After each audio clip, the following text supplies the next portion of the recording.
Alrighty, so in today's video, I'm going to show you how to dial in an espresso machine and pull a really good shot. And this will be ideal for home brewers who are looking to dial in their home machine and make a good shot at home. And I'm just going to go over the basics of the different components that go into pulling a shot and just kind of a general overview. So before we get too far into it, let's talk about what an espresso shot is. Espresso is a 1-to-2 ratio. So what that means is 1 part coffee grounds. So if you use 16 grams of coffee grounds, you're going to get 2 parts yield. So you're going to get 32 grams of espresso, which is technically a double shot. So that's a good rule of thumb. Whatever grind or however many grounds you use, you're going to double that, and that's an espresso shot. Now, you can take it a step further. If you like your espresso more concentrated, you can do a ristretto, which is a 1 to 1.5 ratio. So 1 part coffee grounds, 1.5 part yield, which is more concentrated. And then if you like it not as concentrated, you can use a lungo, which is 1 to 3 or 1 to 2.5. Essentially, you're adding more water to it, so it's more watered down and not as strong. But for this video, I always use ristretto just because I like it that way, but you're free to do whatever ratio you want. So next, let's go into the 3 components of pulling a shot and what we call dialing it in. So the first thing is going to be your grind size, and I would recommend grinding your espresso beans as you make the shots as opposed to buying pre-grind store-bought, because then you can't change the grind size. So this is the Mount Koenig E65, and this one you change by a little wheel. You can go to 0, make it really fine, or go to 8 and make it really coarse. So if you have a home grinder, no matter how expensive or cheap it is, you should be able to change the size. So that's the first component. The next component is dosage. So this one I can program to extract 16 grams of our grounds. And so I know I have 16 grams of coffee beans. From there, we'll take it to our what's called yield.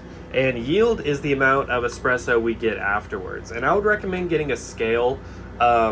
Used to, before like the third wave and old coffee, it went based on ounces. So like 1 ounce was a single shot, 2 ounces was a double shot. So essentially we need those 3 things to kind of work together: the grind size, the dosage, and the yield, to extract a shot of coffee within about 25 to 30 seconds. That's the number we're shooting for, and that's how you know if you pulled a proper shot. If it's like 10 seconds, it's too watery, the grind size may be too small. If it's too packed in, it may not pull at all. So we're shooting for that 25 to 30 second ratio. And I'm going to show you how to finick with those 3 settings to get that shot. Now, given that there's 3 components, the yield, the dose, and the grind size, you don't want to change them interchangeably. Like, let's say you pull a bad shot, you're like, okay, I'll change the grind size this time. And then it's like a little bit better, you're like, okay, well, I'll change the dosage this time. There won't be any patterns for you to figure out what you did wrong. So I would recommend just changing 1 ratio or 1 component at a time, and that would be the grind size. So what I would recommend is keeping your dosage. I always do 16 for my double shots, and then I can do ristrettos, so it's about like 25 for a 1.5 ratio. And then to get the proper extraction time, you can change this, because that way you know if it pulled too fast, you can make it smaller, or if it pulled too slow, you can make it bigger. And I would change just a few notches. I don't know what your grinder looks like, but do like small increments at a time until you get that full extraction within the 25 to 30 second window. So let me show you what that looks like. So I've got my grind size at like 1.1, and that's pretty fine. And so I'm gonna put my portafilter in here and extract 16 grams of coffee grounds into my portafilter. So this is gonna be exact weight every time. And you can see the fineness, it's pretty fine, which is what you want.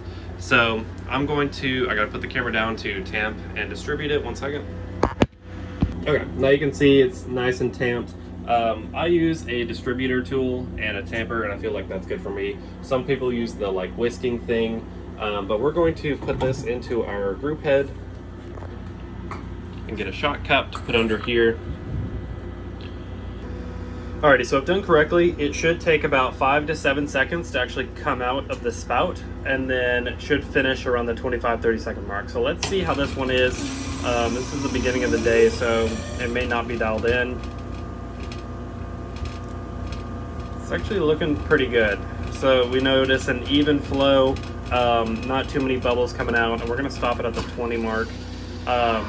I may want to take it a little tighter, but so what I'm going to do from adjustments from there is I want it tighter, so I want the grind size to be smaller so it doesn't come out as fast. So I'll come over to the style, change it just a little bit smaller, just like 1 or 2 ticks at a time, and then we'll try it again. And then from there you just keep adjusting until you have a good shot. So one thing to know is if your grinder is all the way fine and you're still not getting proper shots, it's coming out really quick and you just can't figure out what's wrong, you may need to find what's called the 0 point on your grinder, and that's taking the hopper off and actually getting into the gears if you have a burr grinder and adjusting them so when the grinder says 0, whenever you spin the burrs, they should just barely touch. And then from there, it gets bigger. That's the 0 point. That's the absolute smallest your grinder will go.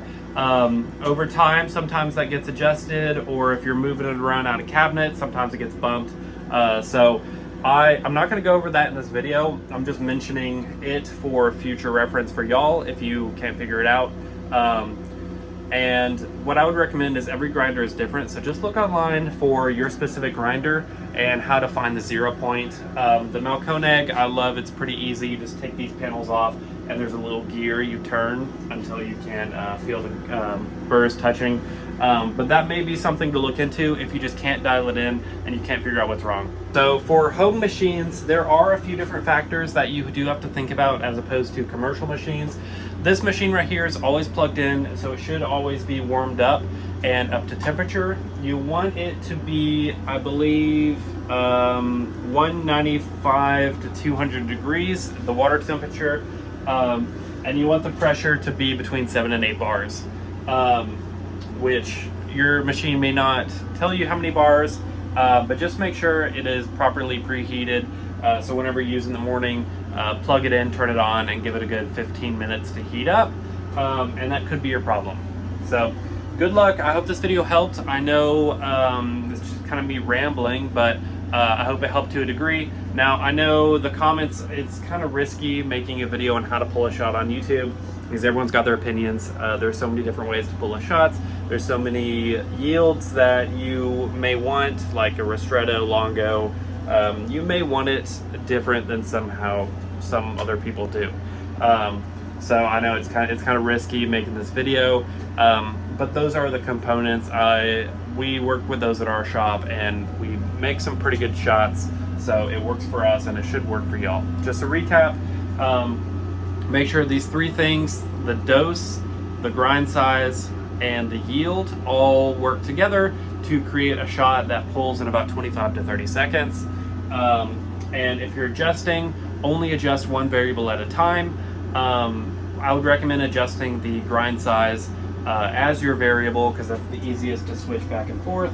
And good luck. Happy grinding, or happy brewing, I guess. And I'll see you in the next video. Thanks for watching. Okay, so I made a little adjustment. It's now a few ticks smaller, and so now it should be closer to good, if not good. Let's see.